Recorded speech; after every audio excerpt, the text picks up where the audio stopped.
চলছে, তবে ভোটের বাংলায় কি পাকিস্তানও এবার ঢুকে পড়লো? এবার পাকিস্তানও কি বড় ইস্যু সব্যসাচী?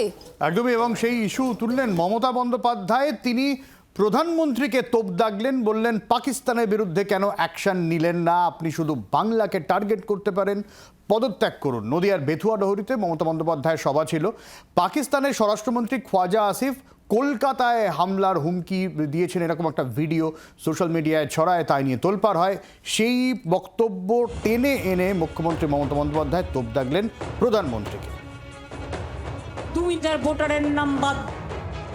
পাকিস্তানের ডিফেন্স মিনিস্টার যখন বলে কলকাতাকে টার্গেট করব, সেই কথাটা নরেন্দ্র মোদী কেন বাংলায় এসে কালকে বললেন না যে will take strong action?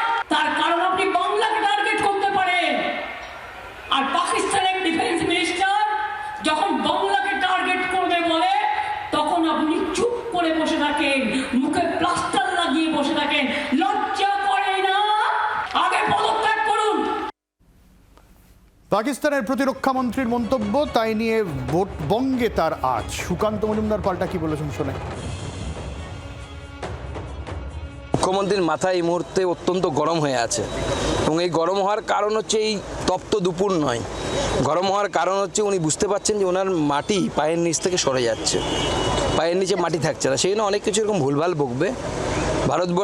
Bharatvarsha operation সিঁদুর হোক, সার্জিক্যাল স্ট্রাইক হোক, গোটা দেশের মানুষ জানে কি করেছে। মানুষ তো সিনেমা হলে গিয়েও আনন্দ নিচ্ছে এবং জানছে মোদিজি কি করেছেন। তো মমতা বন্দ্যোপাধ্যায়কে বলুন একটু সিনেমা টিনেমা দেখতে, তাহলে এবার উনিও জানতে পারবেন যে নরেন্দ্র মোদী কি করেছে। বাংলার আওয়াজ, বাঙালির আবেগ, জি 24 ঘন্টা।